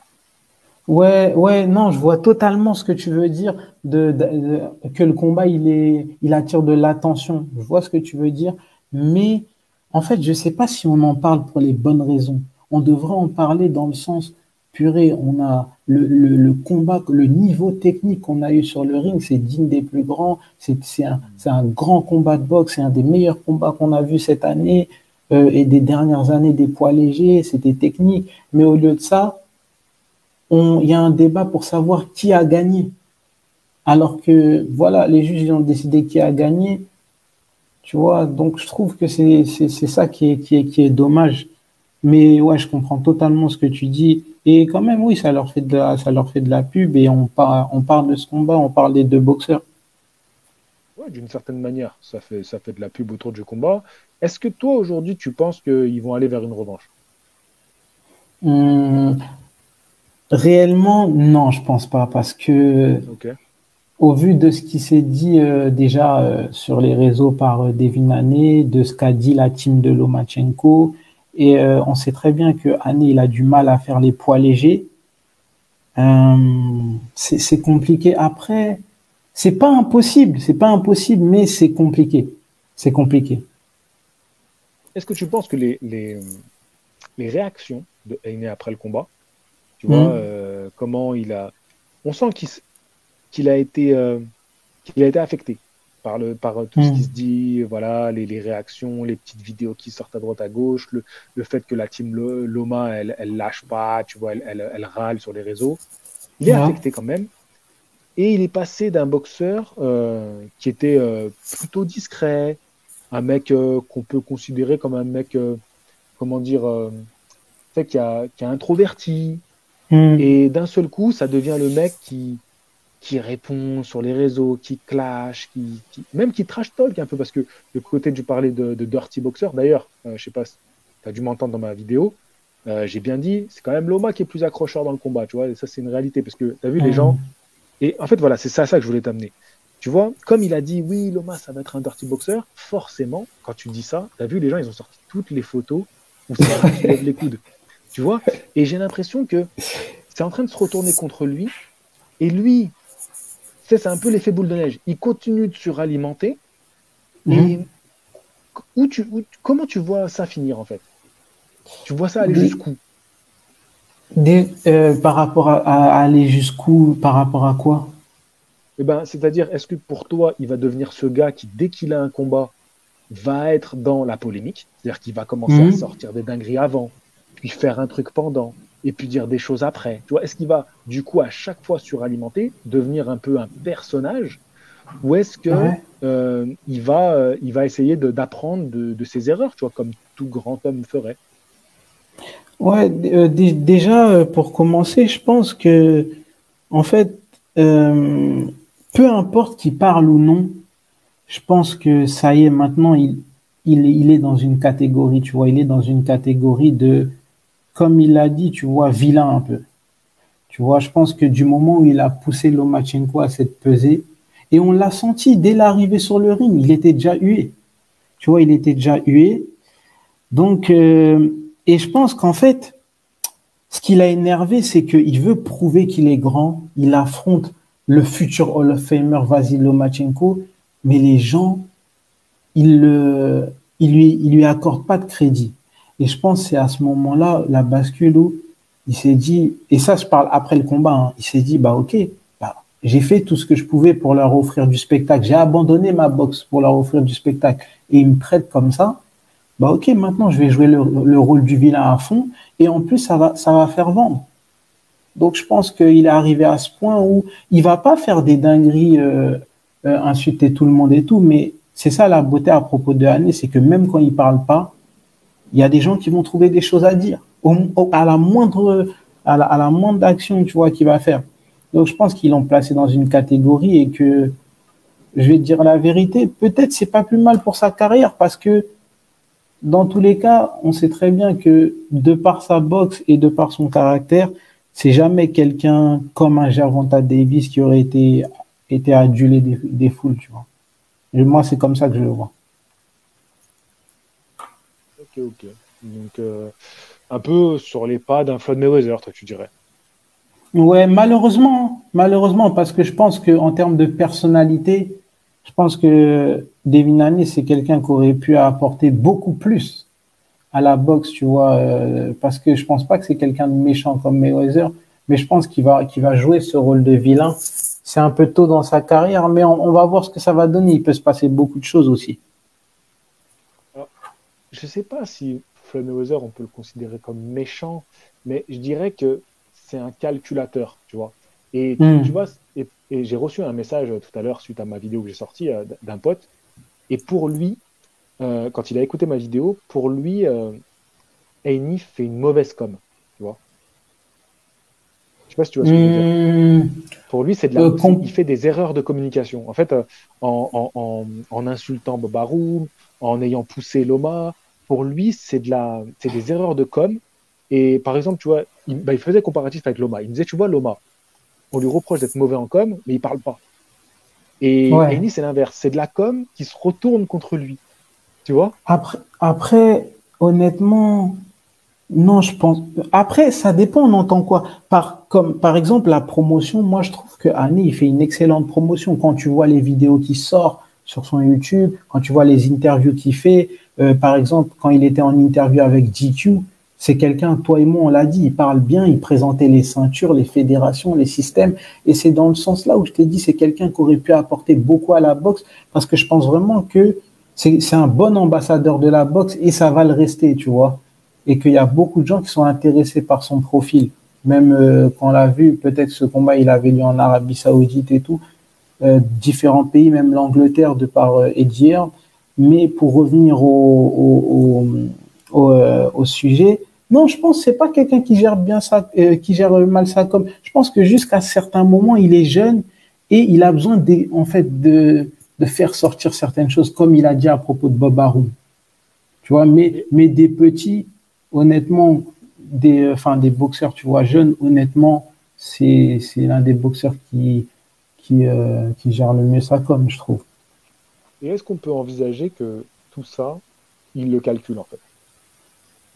Moi, je pense que Ané, c'est un boxeur très calculateur parce que il a été beaucoup formé par Floyd Mayweather, tu vois. Je pense que, en fait, c'est un boxeur calculateur, mais il n'a pas peur de prendre des défis, tu vois. Mais je pense que tous les calculs, ils sont mesurés. Je le pense sincèrement. Et est-ce que comme moi, tu trouves qu'il a très peu de soutien dans le milieu de la boxe? Ouais, dans le milieu de la boxe, ben là, on l'a vu après le combat, Je trouve tous ça les fou, hein. boxeurs tous les boxeurs qui étaient là-bas, les Shakur Stevenson, Crawford, Oui, je sais pas, il attends, avait dit eux, quoi? c'est normal parce que potentiellement, ils peuvent l'affronter. Mais je trouve que dans le milieu boxe, il a pas trop de. On dirait qu'il fait bande à part. Euh, Après, dans le milieu boxe, il y a quand même je crois que Roy Jones, il avait dit que c'était un combat qui pouvait aller dans les deux sens. Mais comme je t'ai dit, quand il a poussé Lomachenko, chez les gens, ça a brisé un truc. Parce que Lomachenko, il représente, tu vois, les boxeurs que les médias, ils aiment. Le gentil, tu vois, le mec qui parle pas, tu vois, qui a un bon comportement. Et le boxeur aussi que beaucoup de fans de boxe, ils aiment. Donc quand il a poussé, Hmm. ça a cassé quelque chose, tu vois. Ça a cassé Ouais, quelque chose. je vois, je vois. Bon, on peut se dire aussi que ça serait peut-être que pour ce combat-là. Peut-être que comme c'était son grand combat, qu'il a voulu marquer les esprits. Son combat, il est aussi placé dans une temporalité qui est un peu spéciale. C'est-à-dire qu'il arrive après ce combat entre Gervonta Davis et Ryan Garcia. Il arrive juste avant le Teofimo Lopez, qui a été le gars qui a fait tomber Lomachenko et qui a pris les ceintures et qui va boxer d'ici quelques semaines. Donc c'est vrai Hmm. que peut-être que on peut imaginer que Eni, il est plus intelligent que ce qu'on pense et qu'il s'est dit, il faut que mon affiche, elle sorte du lot. D'une manière ou d'une autre, il faut qu'elle sorte du lot. Donc, il va falloir que je fasse quelque chose, tu vois. Ouais, c'est ça. On peut y croire, tu vois. On peut y croire et avoir après. De toute façon, le temps nous donnera toujours raison à un moment ou donné, c'est-à-dire que ça va ressortir, et on verra bien comment il se comporte par la suite. On l'a suffisamment répété, il est encore très très jeune et il peut évoluer en bien ou en mal. Enfin, après, ça dépend qui considère le bien ou le mal. Voilà, c'est chacun après son interprétation Ouais, du truc. Mais voilà, j'espère que moi, c'est un boxeur que j'apprécie bien en termes de com et de personnalité. Mais j'aimerais pas qu'il devienne un peu ce qui m'agace, tu vois, le côté un peu, justement, Garcia Davis, en termes de personnalité, je mhm, parle hein, pas de boxe, c'est pas ce qu'ils font sur le ring. Moi, sur le ring, je préfère Garcia Davis, dans le côté mhm. cœur, tu vois, grinta, tu vois, volonté de faire mal à son adversaire. Je préfère ça, tu vois, chaud. Mais hors du ring, je préfère la personnalité à la Devin Haney. Après, en même temps, est-ce que la personnalité et le boxeur, c'est pas des choses où tu te ressembles forcément? Voilà, bref. Ouais, c'est possible. Je te Après, laisse dire il un est dernier jeune. petit mot si tu veux. Ouais, après, la dernière chose, je vais finir sur ça, il est jeune. Pour moi, il est dans une bonne position actuellement. Il est libre de tout contrat. C'est le champion incontesté. Il est dans une bonne position. Il est jeune. Il a l'avenir devant lui. Donc, on va voir comment ça va évoluer. Tout simplement, attendons et on va voir. Ouais, d'ailleurs, tiens, ça me fait penser, j'en profite pour réagir. Tu sais, il y a eu un article qui est sorti en disant, je crois que c'est Poli Malignaggi qui a dit, oui, apparemment, il avait signé avec Top Rank avant le combat, tu vois. Hmm. Et tu sais, alors tout de suite, ça alimente un peu ce truc de, ah, mais s'il avait signé avant le combat, ça peut influencer les juges parce que truc, c'est soirée, nanana. Et moi, enfin, je comprends pas trop ça parce que Devin Haney, c'est le champion incontesté. Hmm. Il est favori contre Loma, mais bah, pour moi, c'est logique que tous les promoteurs, en sachant qu'il va être agent libre, lui aient fait une proposition. En fait, je trouve ça. En fait, je trouve pas ça genre ah mais genre c'est un complot ces trucs. Ben non, en fait, c'est logique que tout promoteur sur le marché fasse une proposition à un boxeur qui a 24 ans, qui est Hmm. champion de tous les titres, qui affronte Loma, qui est favori, mais logique en fait que les gars lui fassent une proposition. Je vois pas. Genre ils ont sorti ça comme un scoop. Ah vous avez vu le truc juste après la polémique du combat. Mais non les gars, c'est juste le marché, c'est le business du monde de la promotion en fait. Tu sais, des fois ils sortent des trucs comme si c'était des dingueries, alors qu'en fait je sais pas, c'est juste une évidence, non? Ouais, après, Poli Malignaggi, c'est quelqu'un aussi qui n'a jamais vraiment porté Ané dans son cœur. Et il avait même dit que Ané, il va abandonner les titres, qu'il va monter et qu'il va éviter Lomachenko. Et en plus, il s'est avéré que c'était totalement faux parce que son père, il a démenti et que Bob Arum aussi, il a démenti qu'ils n'ont pas signé de contrat et que pour l'instant, il est libre et qu'il va attendre de voir ce qui se passe le 10 juin pour décider où il va. Pour l'instant, les offres qu'il a sur la table, c'est Eddie Hearn qui lui propose Régis Progrès à 140. C'est Bob Arum aussi qui lui propose le vainqueur de Teofimo Lopez contre Josh Taylor. Donc, pour l'instant, il n'y a rien qui est signé. Mais Moi c'était je un suis peu, preneur, hein, ça. ouais, c'était un peu plus pour alimenter enfin, pour alimenter toute cette controverse autour de ce combat. Mais non, pour l'instant, il n'a rien signé. Attends, t'as dit Régis Progrès contre Josh Taylor, non? T'as pas fait un mélange des noms? Peut-être. Mais ce que je voulais dire, c'est que Eddie Hearn, il a proposé un contrat, enfin, il va Ouais, proposer. parce que Eddie Hearn, il a signé le champion du monde WBC des super légers. Donc, d'ailleurs, on peut faire une transition si tu veux bien. On passe au super Ouais. léger parce que potentiellement, il pourrait monter. Aini, il n'a pas encore pris sa décision. Euh, Moi, alors, qu'est-ce qui te ferait kiffer, toi? C'est qu'il monte affronter l'un des champions, c'est-à-dire qu'il y a Régis Progrès là, qui va défendre son titre le 17 juin. Il y a Josh Taylor qui défend une de ses ceintures, parce que je rappelle qu'il était le champion unifié il y a encore peu de temps, et ses ceintures ont été dispatchées, donc il va défendre l'une de ses ceintures contre Teofimo Lopez. Donc potentiellement, ça aurait Top Rank. Haney pourrait, s'il re-signe avec Top Rank, affronter le vainqueur de ce combat-là. Qu'est-ce qui te plairait, toi? Est-ce qu'il resterait pour justement challenger Shakur Stevenson en étant à nouveau le champion qui défend ses ceintures? Qu'est-ce que tu aimerais, toi? Moi, je pense qu'il doit monter à 140, mais garder ses ceintures euh, à, euh, à 135, mais juste au cas où il y a l'éventualité d'un combat contre Gervonta Davis. Bob Arum, il a déjà dit que il fera pas Shakur Stevenson, que ce soit contre Ané ou contre Gervonta Davis parce que le combat commercialement, il n'est pas à l'endroit où il doit être. Donc, je pense que j'ai envie de le voir à 140, prendre le vainqueur de Josh Taylor, Teofimo Lopez. Mais garder ses ceintures au cas où il y a un combat avec Davis qui peut se faire. Il peut le faire parce qu'ils n'ont pas encore ils ont pas encore forcé la défense de ses ceintures en poids léger. Et vu qu'il vient de les défendre, ils vont pas le faire pour le moment. Ouais, alors je vois ce que tu veux dire. Moi, ça m'embête un peu ce truc de bon, bah, je garde mes ceintures. Surtout, je préférerais que vu qu'il y a des stars en léger, bah, si tu veux rester en léger, bah, tu restes en léger, tu prends les challengers. En plus, il y a grave de quoi faire, tu vois. Ne serait-ce que voilà, Raymond Muratala, là, dont on vient de parler. Bah, en vrai, c'est un super challenger. J'aimerais bien voir ça, tu vois. Un puncher comme ça, vas-y, ça pourrait être ouf. Mais Ouais, perso, c'est je préfère le voir laisser ses ceintures. Tu vois. En vrai, tu vois, il a récupéré les titres, il a confirmé. Et derrière, il s'est fait l'affiche. Il avait besoin de son affiche contre un nom. Il l'a faite. Laisser les ceintures et partir faire une vraie carrière en super léger et prendre un corps, laisser aussi à son corps la possibilité de devenir un vrai super léger. ouais, je Attention suis aussi aux d'accord. effets yo-yo, à vouloir garder, redescendre en léger. Tu as vu Canelo, aujourd'hui, il paye ça. Attention à pas payer aussi, il faut faire attention, tu vois, les cuttings, les trucs. Donc moi, je pense que le mieux, c'est l'air d'être un combattant, un sportif intelligent.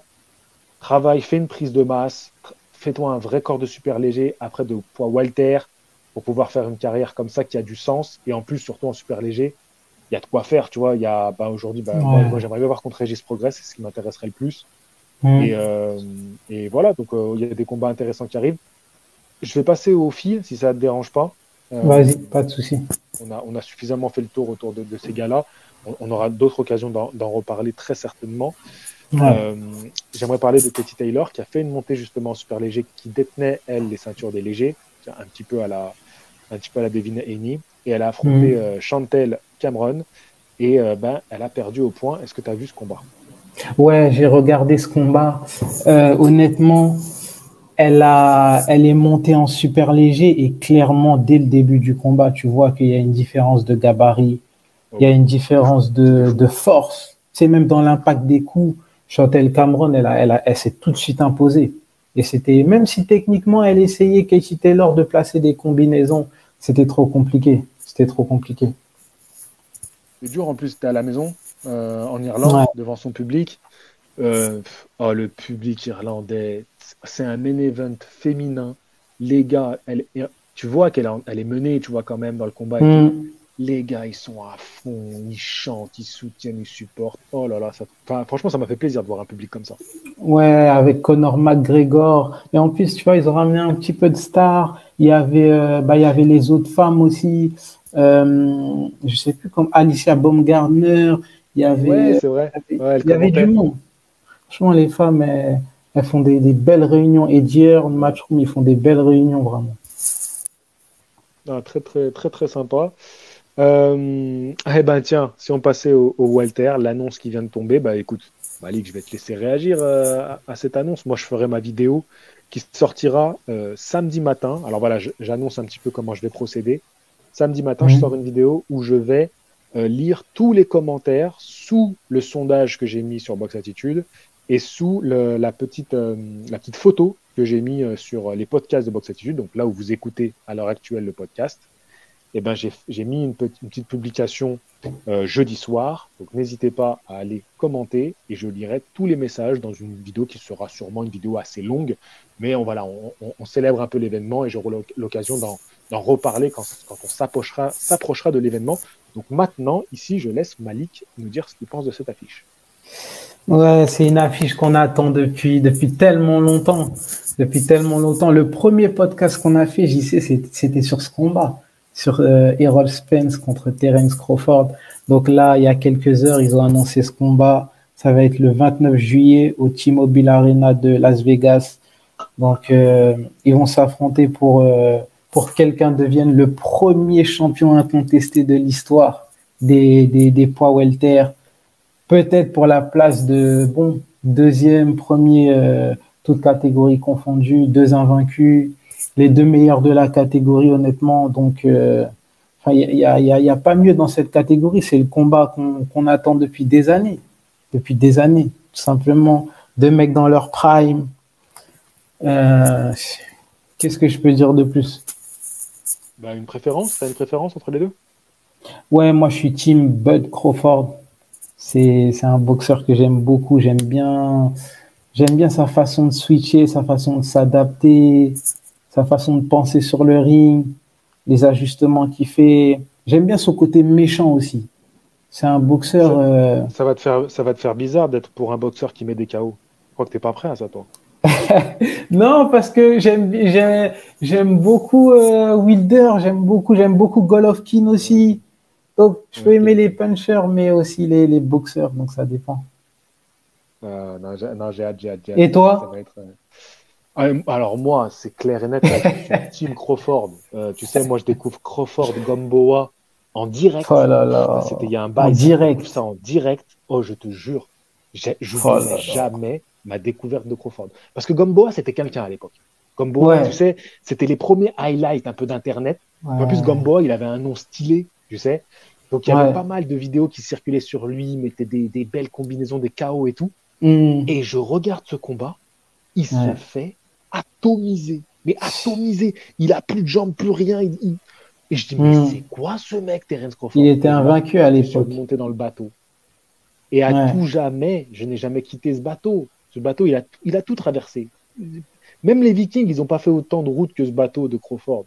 Vous croyez que Spence, il va l'arrêter? Mais vous êtes fou, mais vous êtes Mais, malade. mais, mais ça serait incroyable que Crawford y devienne champion incontesté dans deux catégories de poids. Ça veut dire qu'ils réunissent tous les titres dans deux catégories de poids. Il n'y a aucun boxeur qui l'a fait. Aucun. Non, mais quand il va le faire, ça va être ouf. Là, ça va Mais être la Spence, base, c'est hein. quelqu'un aussi. Oui, mais oui, c'était quelqu'un. Ça s'arrête là. Voilà, c'était un très bon boxeur. Ça s'arrête ici, là, 2023. Hmm. Stop, c'est terminé. C'était très bien. Il a fait des beaux combats. Profitez des combats qu'il a fait. Profitez qu'il a encore Hmm. invaincu. Parce que là, ça y est, ça s'arrête là. Mais vas-y, je garde mon énergie pour la vidéo que je vais sortir. Na- Et toutes les vidéos que je vais sortir sur le sujet.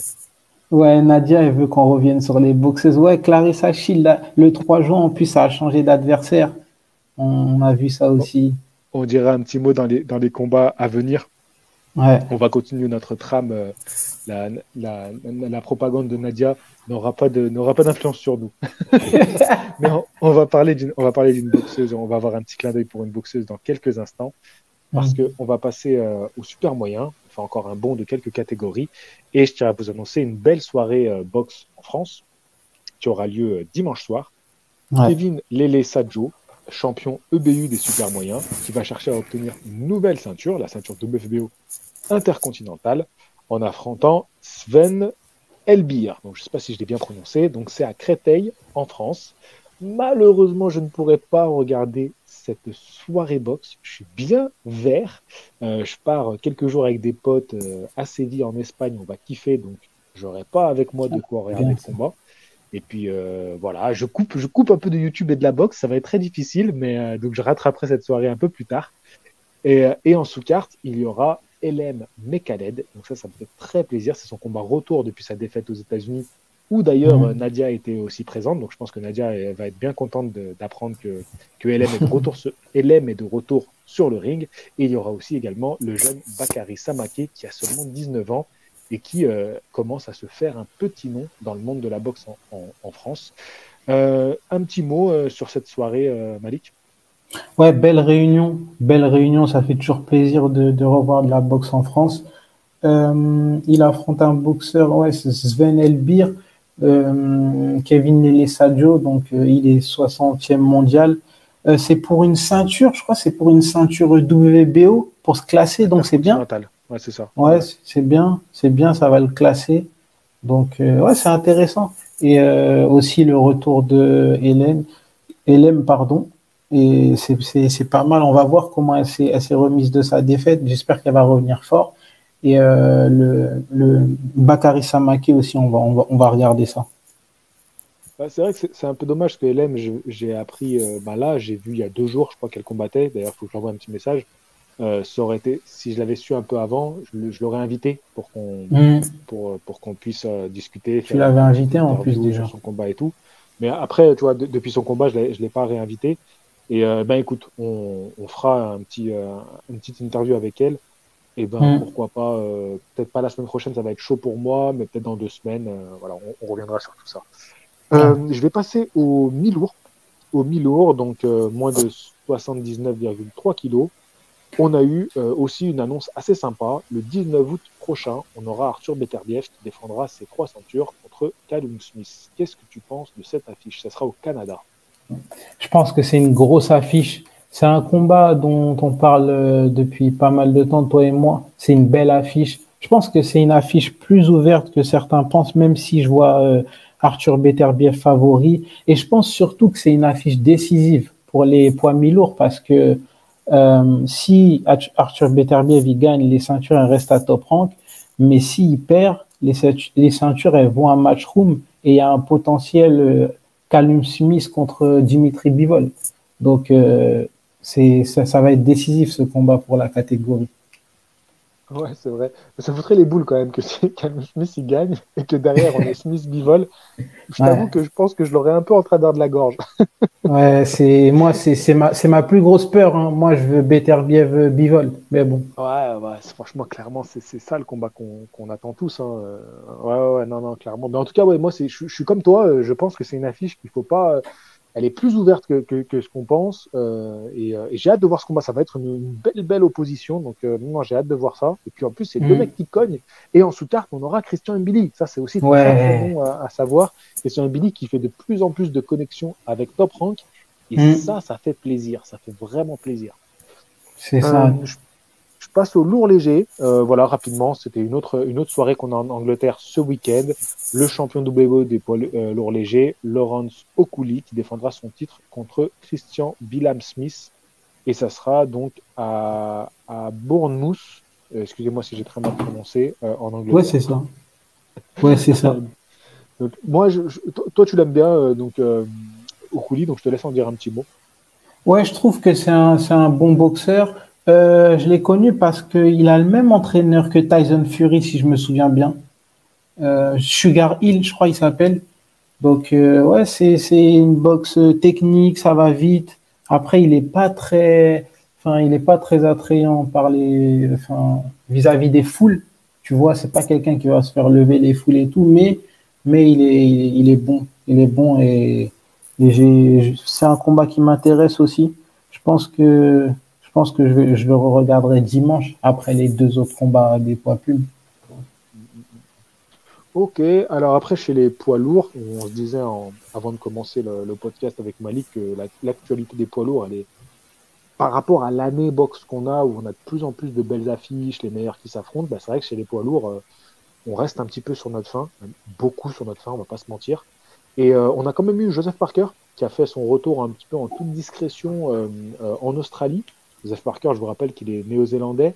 Et il est pas vieux, hein, il a 31 ans. Hein. C'est vrai que comme il est depuis longtemps chez les pros, on Ouais, a c'est vrai. l'impression que il fait partie de l'ancienne génération, c'est vrai. Mais ça reste un boxeur assez jeune en vrai. Et il a gagné par KO des premiers rounds contre Fega Opelu, qui lui a 29 ans. Et alors, ce qui était assez drôle, c'est que, pareil, c'est un combat de retour, voilà, il n'y a pas grand-chose à en redire. Mais Tyson Fury était là pour l'accompagner parce ils sont proches, hein, ils partagent beaucoup de camps d'entraînement ensemble. Ils sont des partenaires d'entraînement, comme on dit. Et donc, il était présent avec lui. Et c'est vrai que Tyson Fury, en ce moment, il défraie la chronique en clashant John Jones. Donc, ça fait pas mal parler. Et donc en vrai, c'est pour ça que je te disais, tu sais, tout à l'heure, je t'ai dit, bon, en fait, en vrai, il y a quand même des choses à dire sur l'actualité poids lourd, parce que bah, il y a Tyson Fury, on suppose qu'il va nous faire un combat d'exhibition. Moi, je pense que ça va se faire contre Ngannou, que tout ça, c'est du bluff. C'est juste que ça fait parler de lui, et comme ça, quand il va annoncer Ngannou, ça va faire encore plus parler. Je pense qu'il a très bien compris ça, notre cher Tyson Fury. Et par contre, je pense que tu en as entendu parler, mais il y a Usyk, Dubois, je sais pas, Ouais. j'ai l'impression que c'est un peu relancé ça. Ça avait l'air d'être tombé à l'eau, puis finalement j'ai l'impression que c'est relancé. Et à mon avis, ça devrait s'officialiser. Je sais pas ce que toi tu as lu à droite à gauche et ce que tu en penses. Ouais, c'est ça. Aujourd'hui, j'ai lu que le clan Usyk, ils avaient gagné les enchères aujourd'hui et je crois qu'ils vont organiser le combat dans l'Europe de l'Est, la Pologne, un truc comme ça, À je Moscou, crois. je crois. À Moscou, ok. Non, Ok. je rigole, t'es fou, toi, c'est un Ukrainien, tu crois que c'est à Moscou? Ah, je sais pas. Mais je T'imagines crois, Usyk qui débarque à Moscou. Allez, j'organise un combat de boxe. T'es un malade, toi. non, je crois que c'est la Pologne, je crois, hein. Je crois que c'est la Je sais pas Pologne, du ils tout, veulent je le sais pas faire. du tout. En tout cas, c'est. Euh, Donc voilà, ils ont gagné les enchères, en tout cas, c'est un peu pour triste. Enfin, Dubois. ouais, je sais pas, c'est triste. La Pologne pour un championnat du monde poids lourd, un Anglais contre un Ukrainien. Oui, quoique, je sais pas. Ouais, moi, enfin, déjà c'est pas une affiche qui m'intéresse beaucoup. J'aurais préféré, après, j'aurais préféré bien sûr Fury Usyk, hein, comme tout le monde. Après, même un Wilder Usyk, pour moi, c'est plus intéressant. Ouais, non, moi, Mais franchement, voilà, Usyk Dubois, ça va. Franchement, ça va. Je vais pas faire la fine bouche en vrai. ok, Je trouve, certes, oui, comme on attendait, Fury, Usyk et tout, qui nous ont vendu ça, c'est vrai que ça fait un peu mal au cœur. Mais en vrai, je trouve pas ça dégueu. Moi, je trouve juste ça un peu dur pour Joe Joyce, qui a tellement ouais. bataillé. Là, il s'est pris une dure défaite contre Shang. Pour lui, c'est dur. Mais en vrai, Mhm. moi, je suis assez intrigué par cette affiche. Je trouve ça sympa, tu vois. Moi, je pense que Dubois, sur les derniers combats, il n'a pas été vraiment. Depuis Joyce, Dubois, c'est plus le même, tu vois. Bah, Donc, ouais, depuis Joyce. je sais Après, pas. moi, je pense que il, est- il a pas vraiment progressé ni régressé. En fait, c'est son niveau. Son niveau, sa limite, ça a été Joyce, tu vois. Le Joyce. Et moi, je trouve qu'aujourd'hui, le truc, c'est qu'ils ne le font pas vraiment progresser, ce boxeur. Tu vois, quand tu as vu les lacunes que tu as eues contre Joe Joyce, bah, Ouais, c'est il aurait vrai. dû un peu arriver avec autre chose. Moi, j'ai bien aimé son combat de retour. J'avais trouvé Ouais. vraiment très bien. J'avais été assez agréablement surpris. Et c'est vrai que là, le dernier, alors apparemment, il se serait blessé pendant le combat, ce qui fausse un peu l'analyse. Donc, quand tu analyses Ok. le combat, tu te dis, oh, c'est bizarre et tout. Et c'est vrai que derrière, il aurait eu une blessure, je crois, à la jambe. Et ça pourrait expliquer un peu son comportement dans le combat. Faut voir. Faut voir avec quelle arme il va arriver contre. S'il prend Moi, je trouve que le pas entre ce qu'il a montré et Usyk, il est trop énorme. Tu vois, ça fait trop un grand Ouais, écart. c'est trop, c'est trop, c'est trop, Mais c'est après, trop. il a quand même des qualités physiques exceptionnelles. Et je pense pas que Dubois va nous faire du Joshua. C'est-à-dire que Dubois, il va pas arriver en mode je vais boxer technique hein, contre Usyk. Non, il va être je vais boxer tout court. Tu vois. Ouais, il va Je lui vais rentrer frapper tout dedans. ce qui est devant moi, tout ce qui bouge. Même l'arbitre, il faut qu'il se cache, hein. Hmm. C'est Donc, là, je viens de vérifier. Ils ont dit normalement ils veulent faire ça le 12 août en Pologne. Ouais, bah, écoute, ça promet un été sympa. Franchement, ouais, entre franchement, et on juillet, on aura des aura des belles combats. affiches. Ça Hmm. promet un été sympa. Bon, écoute. Ouais. Ok, ok, ok. Et sinon, ouais, c'est combat. Tu suis un peu ce qui se dit, Ngannou qui veut faire un combat d'anglaise. Voilà. Est-ce que toi, tu suis un peu ça ou pas du tout? Ouais, non, je suis quand même. Après, je suis pas comme le reste, mais ouais, il veut, en fait, il va même faire un combat d'anglaise parce que c'est dans son contrat. Il va débuter avec le PFL, c'est ça, non? L'organisation où il a signé. Il va débuter en 2024 et là, en 2023, il veut faire un combat. Moi, ouais, je te suis, hein. Je pense que Fury, il est capable de nous proposer une affiche avec Ngannou. Ouais, ouais, bah écoutez, on va suivre ça de près.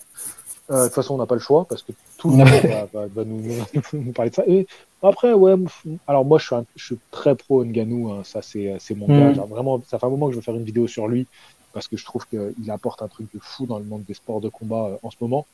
Et il révèle pas mal de choses, notamment sur l'UFC, que tout le monde adule l'UFC, genre à croire que c'est le monde parfait. Non, non, c'est pas le Hmm. monde parfait. Et je trouve que Ngannou, il dénonce beaucoup de choses. Et puis ce qu'il est en train de devenir avec le PFL, président en Afrique et tout, je trouve ça Ouais. super. Donc j'aimerais beaucoup prendre le temps d'en parler. Et peut-être que j'en parlerai un petit peu plus tard, après mes petites vacances. Hmm. Sinon, ben écoute, comme tu l'as dit, Clarissa Shield qui va combattre le week-end suivant, donc pas le week-end qui arrive, le week-end suivant, c'est un peu la seule affiche intéressante du week-end suivant, donc le 3 juin, ça sera à Détroit.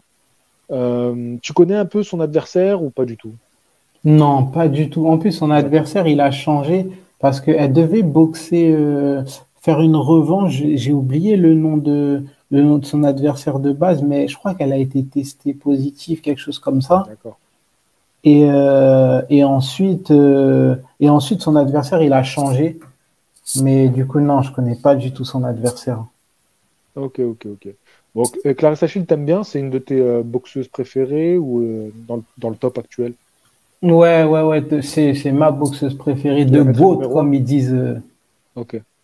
De GOAT, comme ils disent aux États-Unis. J'ai kiffé son combat contre Savannah Marshall. Ah Je ouais. pense que comment ne pas kiffer ce combat, comment ne pas kiffer la soirée. La Voilà, soirée était quoi. ouf, la soirée était ouf. Alors moi j'avais une préférence pour la boxe de Savannah Marshall. J'aime bien son Ouais, style, un tu vois, peu de comme boxe. Fury, un peu. Exactement, exactement. Ouais. Mais c'était ouais, c'était un beau combat. J'ai beaucoup aimé ça. Bah à voir, écoute, à surveiller, hein, à surveiller ça et puis on va voir ce que ça va donner. Elle défend ses Mm. titres dans la catégorie des poids moyens. C'est ça. Et après, juste le Germain Ortiz, celui qui avait combattu Lomachenko, il sera en sous-carte de Teofimo Lopez. C'est pas mal, ça. D'accord, d'accord, d'accord. Ok, C'est ouais, pas mal. très bien, c'est intéressant. C'est intéressant à suivre. Et bah après, alors le week-end du 10, alors là, les gars, tenez-vous prêts, accrochez-vous, mettez vos Mm. ceintures, c'est parti, décollage. Déjà, on a Sonny Edouard, ça va être sympa, champion IBF. Ouais. Mais surtout, Munguia Derevianchenko, j'ai hâte de voir ça. Ouais.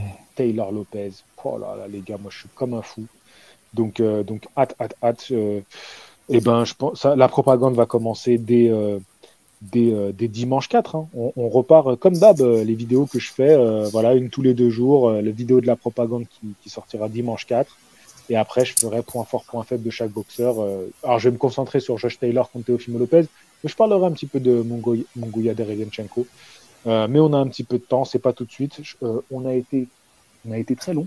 On a été très long, mais en même temps, voilà, j'avais envie d'accueillir Malik pour qu'il puisse s'exprimer. Donc, on a passé un long moment à parler de Heini Loma, mais je suis content de l'avoir fait. J'avais envie de le faire. Est-ce que ça t'a plu, Malik? Ouais, vraiment, ça m'a plu. On a pu parler du combat, beaucoup du combat. C'est une discussion que j'ai eue avec d'autres personnes, notamment Gantbox. Tu vois, on a quelqu'un que t'invite souvent sur ta chaîne, mais j'ai pas pu parler vraiment en détail du combat et ça m'a fait plaisir de parler de ça et même de l'actualité. Donc, merci. Eh ben, Gantbox, que vous pouvez retrouver sur Instagram, ainsi que Malik, qui tient une page, le Temple de la boxe. Donc voilà, vous avez pu le voir pour ceux qui regardaient sur YouTube. Vous avez vu son petit logo. Je rajouterai bien entendu le lien directement vers sa page Instagram en description de cette vidéo. Donc n'hésitez pas à aller le suivre si Malik vous a plu là dans son petit discours aujourd'hui. Malik, avec grand plaisir, tu sais que, et avec Gantbox, et avec les mains hautes, avec Vincent et avec Abdel, vous serez réinvités, bien entendu, pour le live de la propagande qui sera Bien le sûr. jeudi. Donc le jeu. Alors attends, je vais dire la date exacte pour que les gens soient prêts.